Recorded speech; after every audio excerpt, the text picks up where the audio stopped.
Bismillahirrahmanirrahim. Assalamualaikum warahmatullahi wabarakatuh. Alhamdulillahi rabbil alamin. Lakal hamdu wa ilaikal mushtaka wa antal musta'an. Ya dzal jalali wal ikram. Allahumma fasalli wa sallim wa barik wa an'im ala sayyidil mursalin Muhammad sallallahu alaihi wasallam wa ala alihi wa sahbihi ajma'in, amma ba'd. Alhamdulillah, kembali kita bersyukur kepada Allah subhanahu wa ta'ala atas segala limpahan karunia nikmat yang diberikan kepada kita, nikmat yang tak terhingga banyaknya, dan bersalawat kepada baginda sallallahu alaihi wasallam. Mudah-mudahan kita semua mendapatkan syafaat dari beliau, amin ya rabbal alamin. Kembali kita ingin mengkaji tentang fikih puasa. Mudah-mudahan dengan terus kita mengulang kaji tentang fikih puasa, kita dapat semakin memperbaiki kualitas puasa kita dengan tujuan mengharapkan ridhonya Allah subhanahu wa ta'ala sesuai dengan sunnah baginda sallallahu alaihi wasallam. Dan kitab yang kita pakai ini adalah kitab Al-Fiqhul Manhaji, yang merupakan salah satu kitab fikih mazhab Imam Asy-Syafi'i yang modern dan disusun dengan metode yang baik sekali, karangan dari Dr. Mustafa Khin, Dr. Mustafa Bugha, dan Ali Aisyarbeji. Mudah-mudahan dapat bermanfaat untuk kita semua. Bismillahirrahmanirrahim. As-siyam, ta'rifuhu wa tashri'uhu wa asraruhu. Ta'rifuhu, kita memulai kajian puasa ini dari definisi. As-siyamu lughatan, puasa itu secara bahasa al-imsaku 'ani syai', kalaman kana au ta'aman.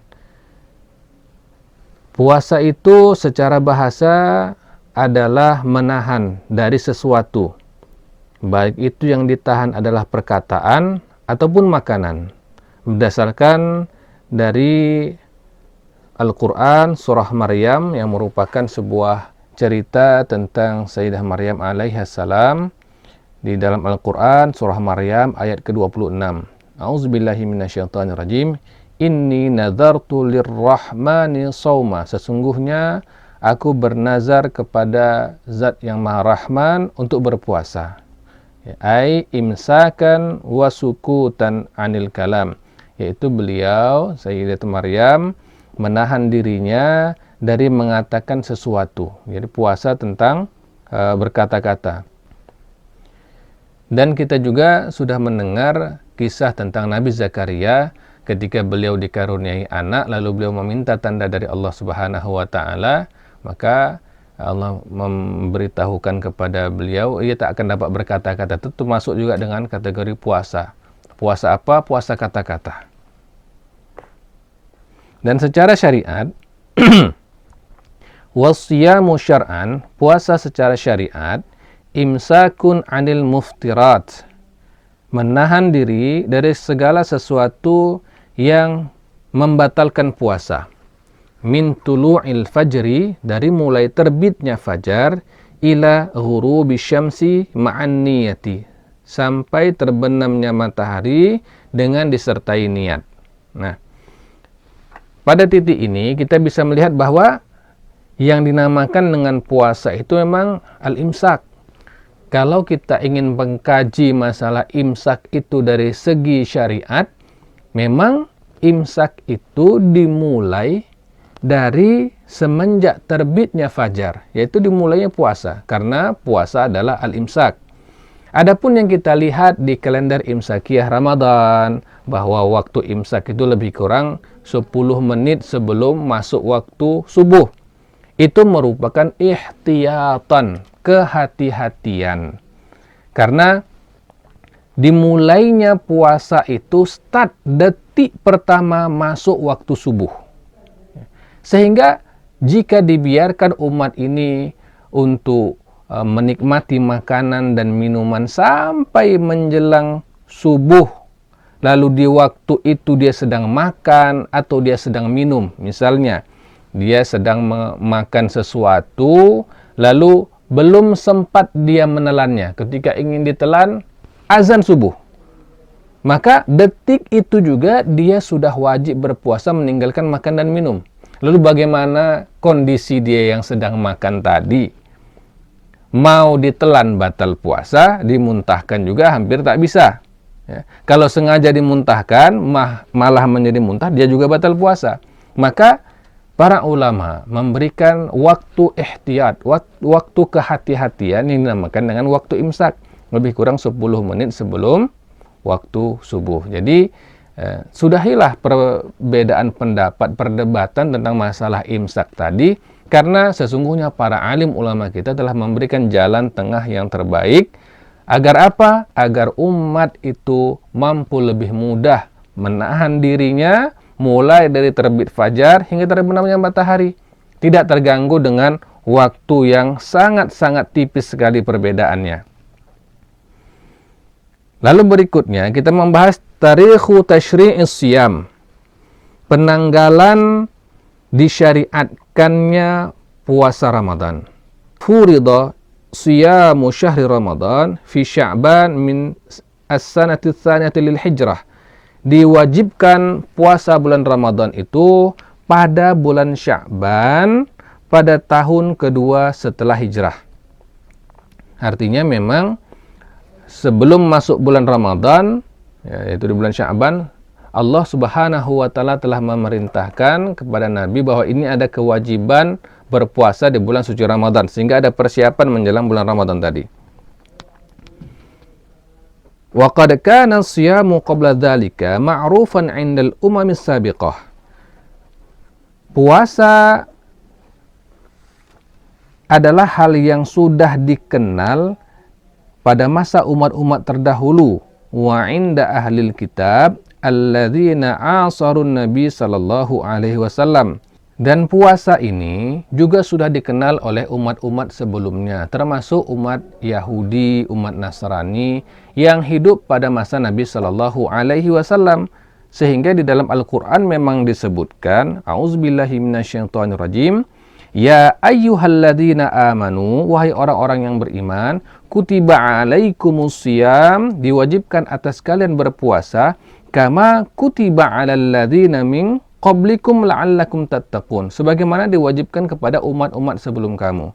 Artinya Allah Subhanahu wa taala ingin juga memberikan penegasan bahwa umat Yahudi dan umat Nasrani mereka tahu bahwa puasa itu memang ada kewajibannya dalam syariat.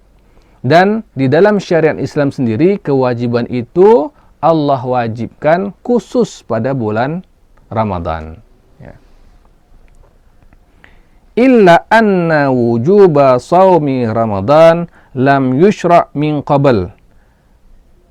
Puasa Ramadan ini memang belum pernah disyariatkan sebelumnya. Jadi kalau umat sebelumnya, umat Yahudi, Nasrani itu memang ada kewajiban puasa, tapi bukan puasa Ramadan. Berbeda dengan puasa Ramadan. Ya, mereka ada puasa, tapi memang bukan puasa Ramadan.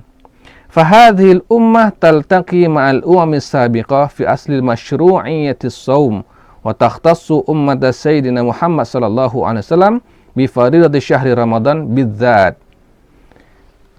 Kewajiban puasa ini memang bisa kita lihat di umat Yahudi ada puasa, umat Nasrani ada puasa, umat Islam juga ada puasa.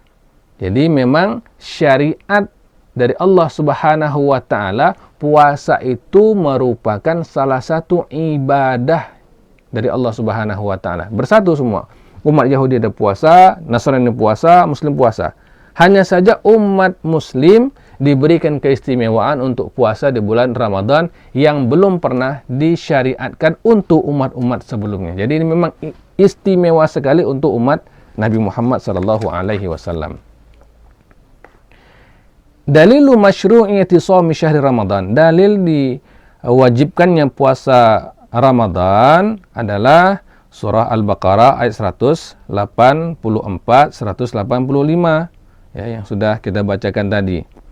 Kemudian Allah memberikan penegasan lagi, syahru Ramadan alladzi unzila fihil Qur'an hudal linnas wa bayyinatin minal huda wal furqan. Faman syahida minkumus syahra falyasum. Keterangannya ada di akhir ayatnya. Siapa yang sudah menyaksikan bulan, artinya awal bulan, dari bulan Ramadan, maka hendaklah ia berpuasa. Jadi memang kapan start mulainya? Startnya adalah ketika seseorang melihat awal bulan dari bulan Ramadan. Makanya kapan seseorang wajibnya berpuasa? Inda ru'yatil hilal. Ketika seseorang melihat hilal. Ya. Dan ini yang terus menjadi perdebatan antara alim ulama yang kekeh untuk melihat anak bulan dulu baru berpuasa, dengan para ulama yang telah mengambil metode modern dengan hisab. Ya. Akan tetapi para ulama sepakat bahwasanya munculnya kewajiban puasa Ramadan adalah dengan terbitnya awal bulan dari bulan Ramadan. Kalau belum masuk berarti belum diwajibkan. Sama ada itu dengan ru'yah ataupun dengan hisab.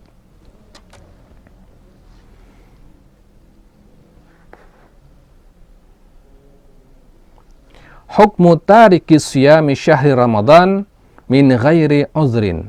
Ketika kita sudah mengetahui bahwa puasa Ramadan adalah kewajiban bagi umat Islam, apa hukumnya bagi seseorang yang sengaja meninggalkan puasa Ramadan tanpa ada uzur? Lamma kana siyamu syahri Ramadan ruknan min arkanil Islam, ketika puasa Ramadan adalah salah satu rukun dari rukun-rukun Islam, ya. Bunyal Islamu ala khamsin, syahadati an la ilaha illallah wa anna Muhammadan Rasulullah, wa iqamis shalah wa ita'iz zakah wal haji wa shaumi Ramadan. Jadi memang salah satu bagian dari rukun Islam. Nah, ketika memang puasa adalah rukun dari rukun-rukunnya Islam, dari ibadah yang wajib diketahui minal ma'lum bid darurah, yang artinya memang sudah diketahui secara jamak, maka kana jahidan biwujubihi kafiran. Siapa yang mengingkari kewajibannya, maka ia jatuh kepada hukum kafir. Murtad dia dari agama Islam. Kita sudah tahu nih, masuk bulan Ramadan. Lalu kita sudah tahu ini ada kewajiban puasa. Lalu kita tidak berpuasa. Ketika ditanya orang kenapa tidak puasa, puasa tidak wajib. Orang yang seperti ini maka hukumnya dijatuhi sebagai kafir, dia telah murtad karena mengingkari rukun dari rukun Islam. Ayu amilu muamalatal murtad, diperlakukan ia sebagaimana orang yang murtad. Fayus tatabu, maka dimintalah dia untuk bertaubat. Fa in taba qubila minhu, kalau dia mau taubat maka diterima taubatnya. Wa illa qutila haddan, kalau dia tidak mau taubat, bersikukuh bahwa puasa tidak wajib, maka dia dihukum hukuman mati. Wa dzalika illam yakun qaribul ahdi bil Islam au nasya'a ba'idan anil umran kama yaqulu ulama, ay ba'idan anil ulama. Dan itu diberikan syarat. Syarat yang pertama, masanya itu adalah masa yang tidak dekat dengan masa kenabian. Maksudnya, kalau di masa kenabian tentu masih banyak orang yang tidak mengetahui tentang hukum Islam, ataupun satu daerah yang belum tercover oleh para alim ulama kita, para da'i-da'i kita, masih jahil. Tahu Islam hanya sekedar nama. Mereka tak tahu apa kewajiban sholat, apa kewajiban zakat, apa kewajiban puasa, kewajiban haji. Mereka tak tahu. Mereka hanya tahu mereka Islam. Islam secara KTP-nya. Nah, orang yang seperti ini juga belum dikategorikan orang yang murtad, karena masih ada uzur kejahilan mereka.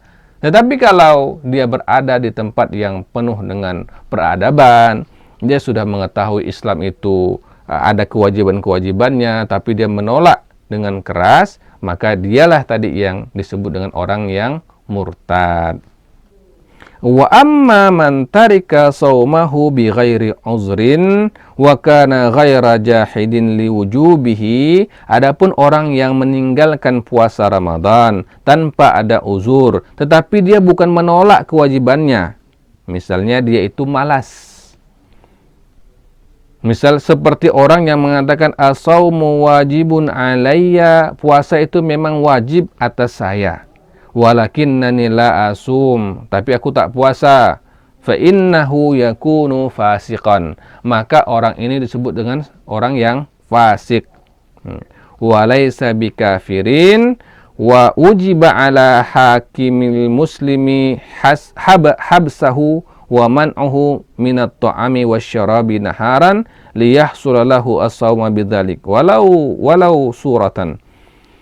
Maka orang yang seperti ini apabila berada di dalam daulah Islamiyah, dalam pemerintahan yang Islam, wajib bagi pemerintah untuk memenjarakan orang tadi, ya, diminta dia bertaubat. Kalau dia tak mau bertaubat juga, jangan dikasih makan, jangan dikasih minum mulai dari terbit fajar sampai terbenam matahari. Nah, itu adalah hukuman untuk orang yang dengan sengaja tidak mau puasa, tetapi dia masih mengakui bahwa puasa itu wajib untuk dia. Ya. Sehingga memang hasilnya adalah dia itu tetap berpuasa, ya, mulai dari subuh sampai maghrib, walaupun itu bukan karena niatnya sendiri. Nah.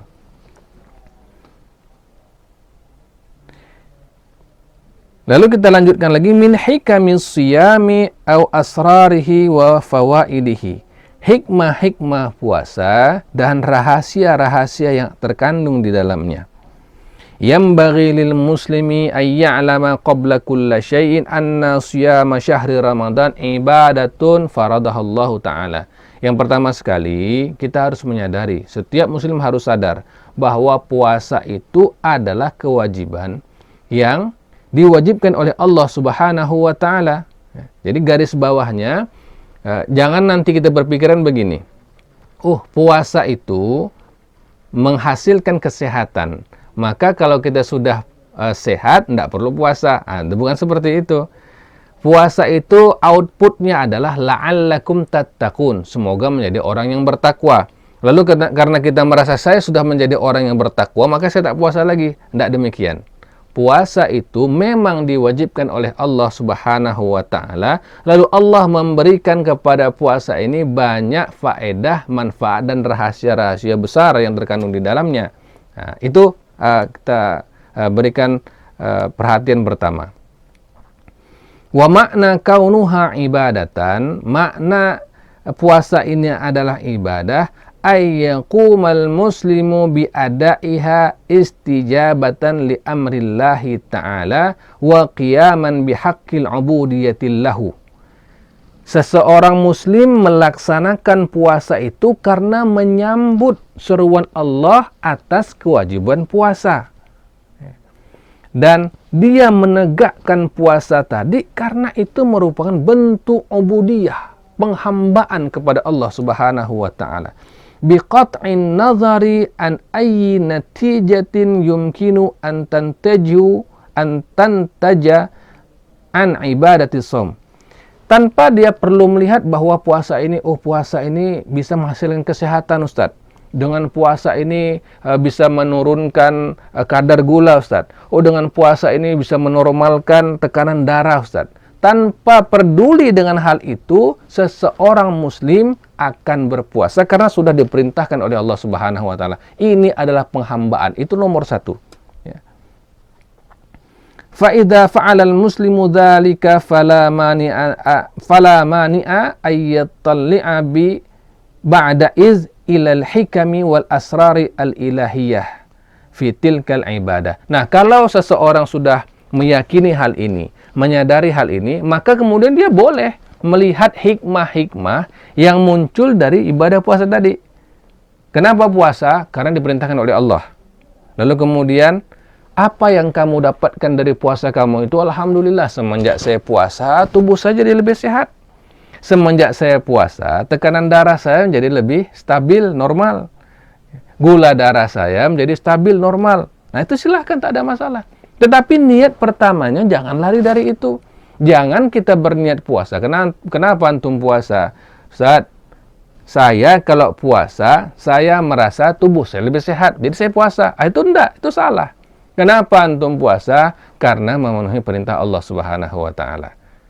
Apa yang kamu dapat dari puasa itu? Alhamdulillah, dengan puasa saya jadi lebih sehat. Ini tak masalah. Ya, tapi ingat, garis pertamanya adalah kenapa kita berpuasa? Karena kita memenuhi kewajiban dari Allah Subhanahu wa taala, ibadah kita kepada Allah Subhanahu wa taala.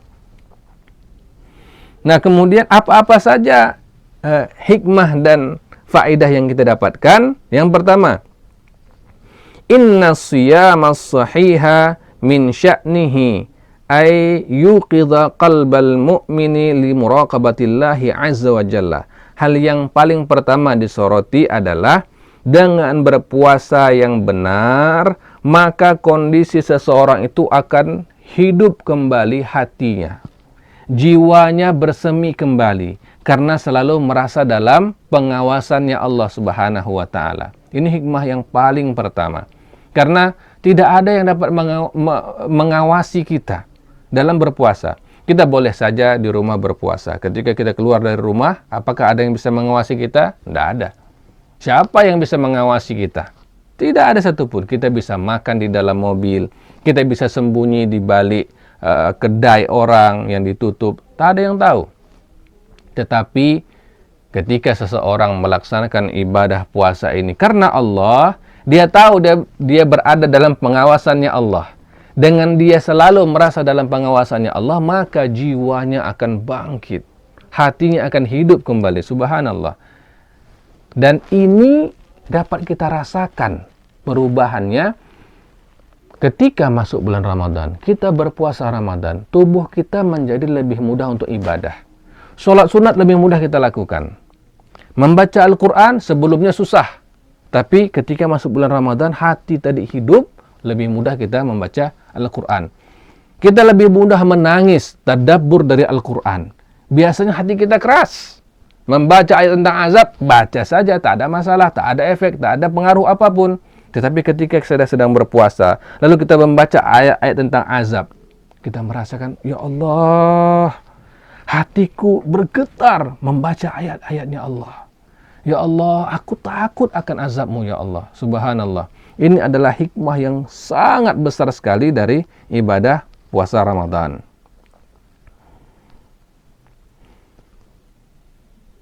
Yang kedua, inna syahra Ramadan syahrun qudsiyun baina ashhuris sanati kulliha. Yuridullahu azza wa jalla min ibadihi ayyamla'uhu bit-ta'ati wal qarabat wa yuhaqqiqu fihi asma ma'ani ubudiyatihim lillahi subhanahu wa ta'ala. Bulan Ramadan adalah bulan yang Allah muliakan dari seluruh bulan-bulan yang ada dalam satu tahun. Lalu Allah berikan keistimewaan pada bulan ini bagi seorang muslim, bagi seorang mukmin, dia dapat beribadah lebih banyak lagi. Karena di bulan-bulan yang lain kita mungkin disibukkan dengan amal dunia kita, pekerjaan kita, ya, segala apapun lah yang kita lakukan.